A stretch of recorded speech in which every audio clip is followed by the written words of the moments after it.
Hello everyone, the Flying Scotsman here, and you join me in one great big giant room. And unfortunately I don't have my tripod with me, so please excuse the shaky camera work. But I've come to show you something. Let's go.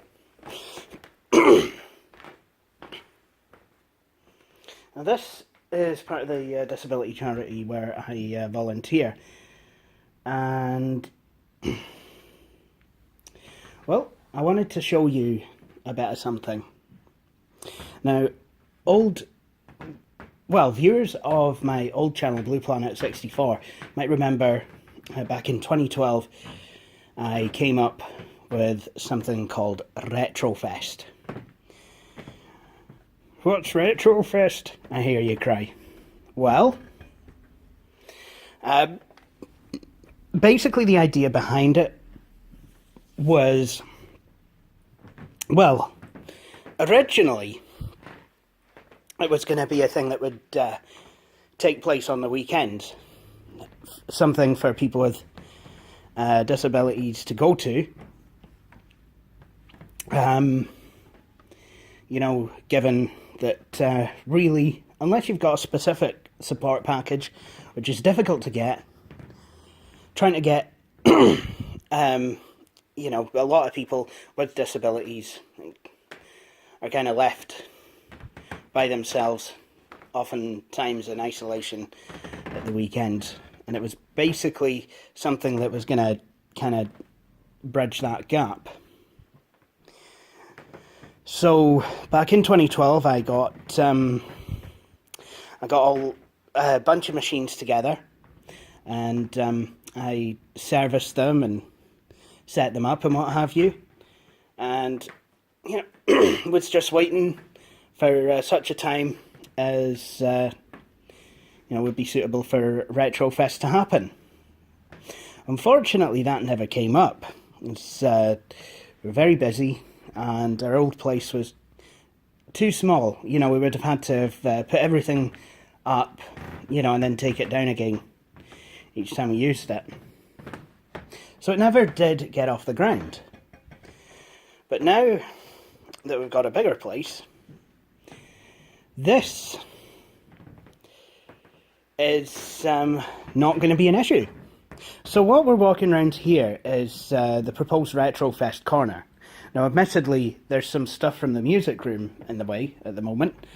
But what we're hoping to do is get a couple of tables, desks, what have you, and basically be able to set up the equipment on there.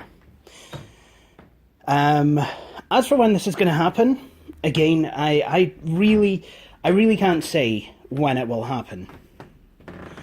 But, you know, I mean, the equipment will be there and set up, and, you know, people will be welcome to come and use it, and, you know, there probably will be actual RetroFest sessions. But, gee, I'm going to ask you again, what's RetroFest? I hear you cry. Well, RetroFest, it's not really a fest, it's just kind of a name I came up with off of the cuff. But, it's basically where people can come in and play some retro games. So, you know, if you're into like old console or PC games or what have you, then, you know, this might be your thing. So, I was able to, through the generosity of FreeCycle and, you know, some of the money from the organisation, I was able to, you know, get some things together and, yeah, just basically get some equipment going and what have you. So, if we have a look here, I mean, we've got a few things that are computer related, not all necessarily related to RetroFest, but we do have a fair amount of things. So, let's have a look here. We've got a keyboard with a I forget what it's called, but it's kind of like a finger guide. You know, basically it's a metal plate with holes in it that you kind of put over a keyboard, and apparently I think it could make the keyboard a wee bit more a wee bit easier to use for those with limited motor skills.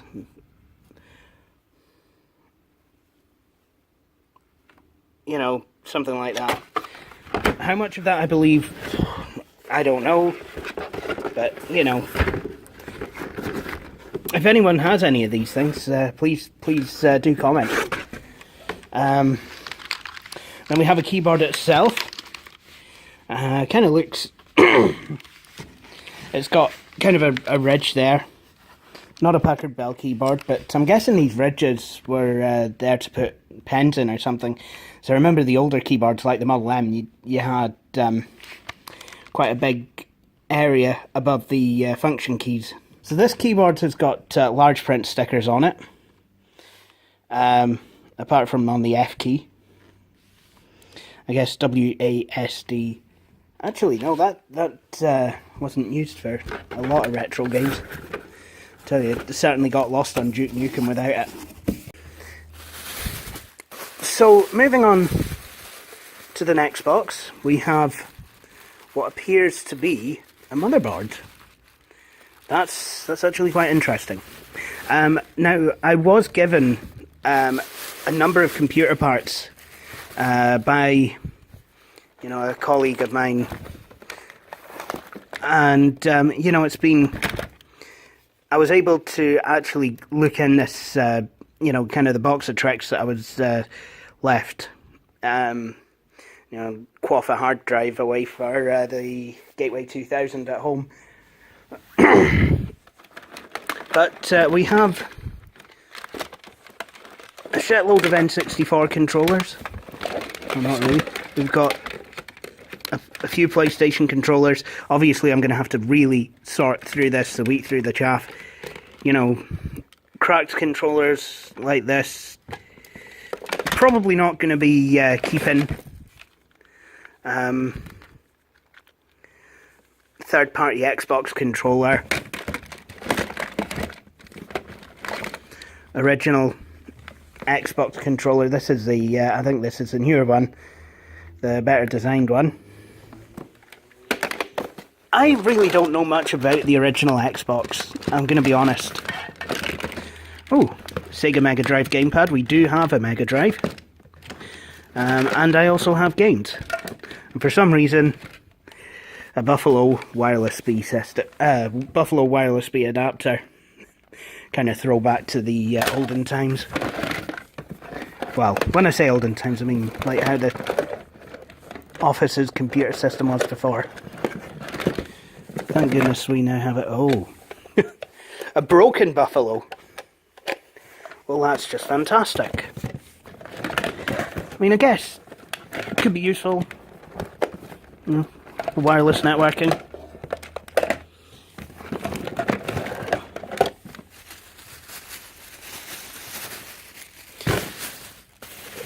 So I'm going to have a look in this.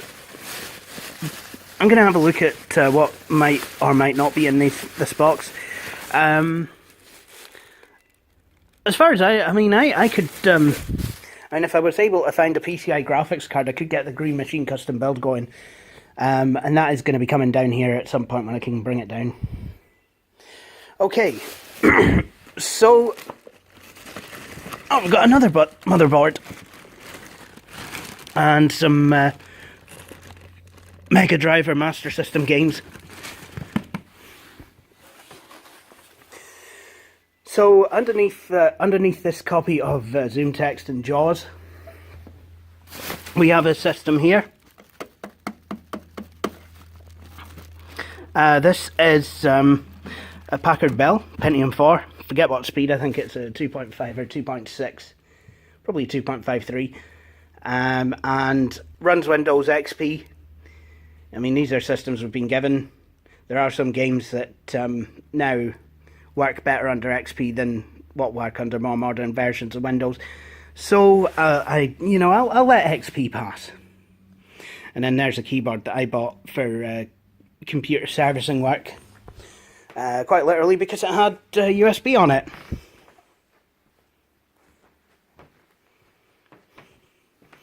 We come around here, we see extension ports, more games, steering wheel and pedals. What they go to, I do not know.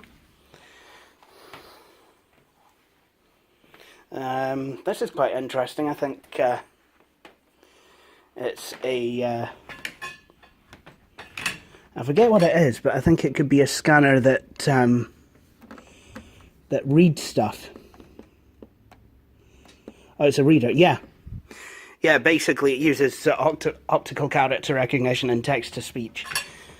So the theory is you put a document in, into the scanner, it will scan it, try and recognise the text and then read it back to you. How well it works, I don't know. It's something I might actually have a look at. But here's quite an interesting thing. You've got a floppy drive. So whether that's to save or load documents, I don't know. But at some point, I would like to set that scanner up and have a look.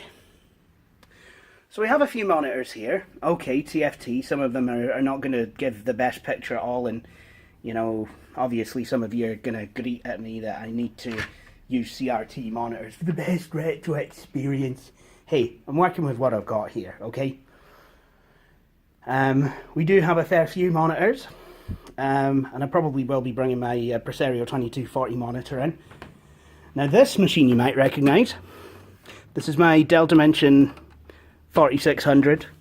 Since I got the Beast at home, I've really had nowhere to put this, and you know, as I don't want to get rid of it because it's a, you know, it was a birthday present from Road Geek, aka Billy Corr. You know, I felt it would be useful. I felt it would be a useful machine to have down here.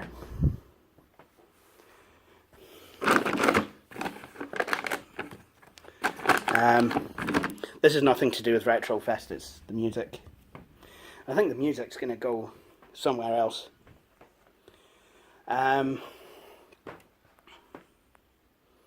So, we do have quite a few things, actually. Yeah, I think we're not going to do too badly. More computer stuff here. Speakers. A couple of floppy drives. I feel it's always good to have spares. More speakers. Extension cords. Piss jugs on a hockey stick. No, we don't have any of that last one. Nor do we have any drunk trailer park supervisors either.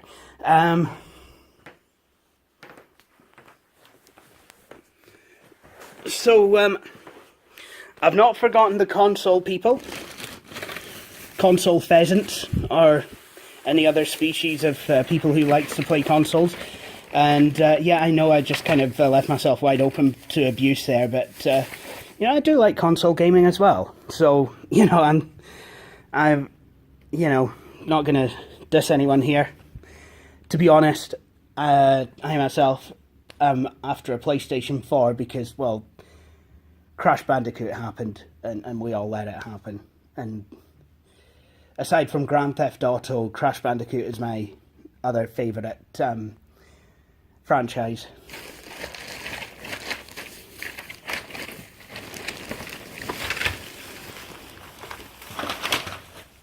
And you can only play Crash Bandicoot on consoles, or emulate it on PC. So here we've got more stuff. That kind of looks like it could be a... I mean, it kind of looks like it could be SCSI. Or it could be a parallel printer port hub. And that's... yeah.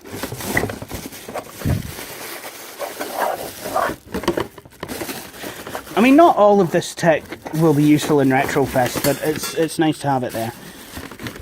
Oh, and then we've got a card reader. Nice. Never needed to put a card reader in anything. There we go. So, on with the consoles. We have some. We have a PlayStation 2.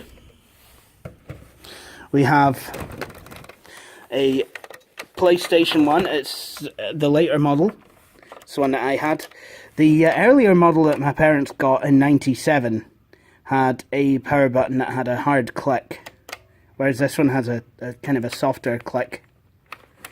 The eject button tends to have more of a click to it though. See if we can find out what model number this is.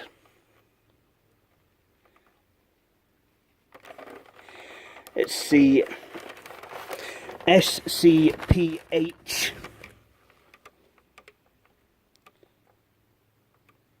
5552. Now, I don't remember what mine one was, but this does. I do believe that this is the same as my old PS1. I remember getting one of those for my Christmas, and I was like, what the hell? Not that I was sad about it or anything, it was just like, why buy me a PlayStation, mother? I just wanted a copy of music. I mean, I appreciate it, but I certainly don't deserve it. And then we have another PlayStation. The reason I did get the PlayStation 1 is because I used to use music and I used to record stuff on music. So rather than having music, rather than interrupting everyone with recording on the only PlayStation that we had, I think my parents just felt it more simple for me to just have my own. Now this one's a slightly different one. It's the SCPH 7502. Externally it looks a lot like the other one, and it feels, the buttons have the same feel as the other one, but slightly different model number. I'm guessing these went through quite some revisions. Okay, back to it. We've got a couple of N64s. 3 N64s. If there's something we're not short of, it's Nintendo 64s. We have an original Xbox. That is going to be quite good. A Sega Mega Drive, just down there. Model 1. Colleague of mine whose laptop I fixed in the last video gave me that. And we have a tiny wee cute little laptop. I love this thing. Does it work? I thought this was a Celeron. Turns out I was wrong. It's a Pentium 2, and it's also missing one of the lid catches. Don't know if I've got the power supply, but we'll certainly be testing that. I'll have to find all the leads and things that go to it, and I'll have to take it home and do a video of it. We do also have another laptop, ThinkPad 600E. Has a Pentium 2 366 megahertz CPU in it, 128 megs of RAM, 6 gig hard drive, and yeah, it's really quite good. That was given to me by someone. That was given to me by someone who used to do the radio show Ability First.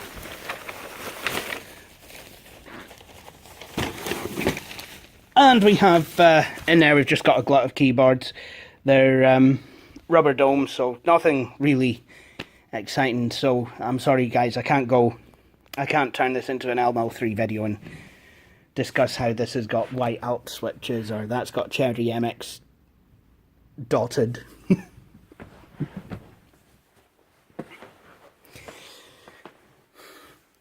See, my ideal keyboard would have Cherry MX tartan switches. So now we move on to some of the desktops. We have this Grampian Electronics machine, 450 MHz Pentium 3, Voodoo 3 AGP graphics card. I do believe it has some sort of Creative Labs Sound Blaster-y type card in there, can't you mind. QDI motherboard, Legend QDI. And part of that became what today is known as Lenovo. Another monitor.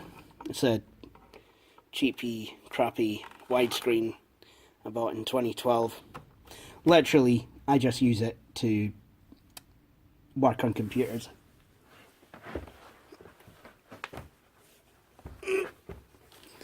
More music stuff. It's quite funny because I am a keyboardist, so that stuff kind of excites me as well. We have a mesh, Pentium 2 300, has a CD-ROM drive, zip drive, floppy drive, and it's got a Matrox,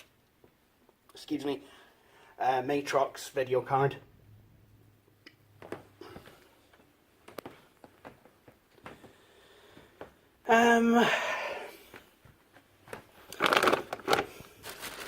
Music, definitely music. Again, music. So, I mean, this stuff is going to be better organised, I think. And hopefully we can get it sorted. You know, get some tables, desks. We're basically just going to start over the next wee while, start to set things up, test it. Obviously, you know, a lot of this stuff's been sitting in wait for about 5 years. I have switched on the Grampian Electronics machine because I was going to loan that out to someone, but instead I gave them the Frankendel that I built a wee bit back.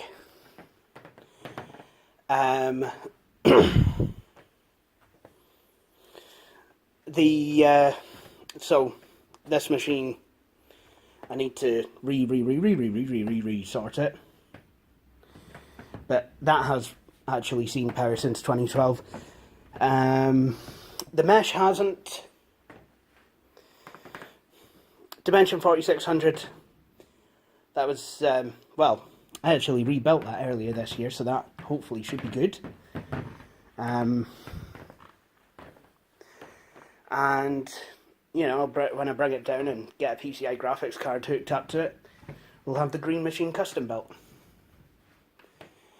Now, at some point, I, you know, decided that it would be a good idea to have a domain-centric network so that, you know, it's easy to manage the systems, you know, and multiplayer gaming as a whole kind of thing. But what I'm planning, I'm stuck on what to use as a network server. Maybe one of these motherboards could help. Or I have a socket A board at home, which I think has, I don't know where I'm getting this number from, but Athlon 1.3 gigahertz. Could maybe set that up. You know, I could probably do that. I might set that up into something really nice and sleek, and, you know, throw a GeForce 3 Ti at it or something. You know, kind of build an AMD version of the Flying Scots machine, because I have the board and processor. So, you know, extraneous bits, hard drive, optical drives, shouldn't be too difficult to get hold of. Case, well, we'll figure that out when we come to it. Anyway, this is, I think, this will just about do it for this video. So, thank you all for watching. Thank you for watching this video. If you enjoyed it and would like to see more, please consider subscribing to the Flying Scotsman YouTube channel. If you're looking for more things The Flying Scotsman, you can also follow the Flying Scotsman YouTube channel Facebook page and follow me on Twitter. To see my latest video, click on the link within the browser window. In the meantime, thank you for watching, and please do feel free to join me for my next video. Cheery bye.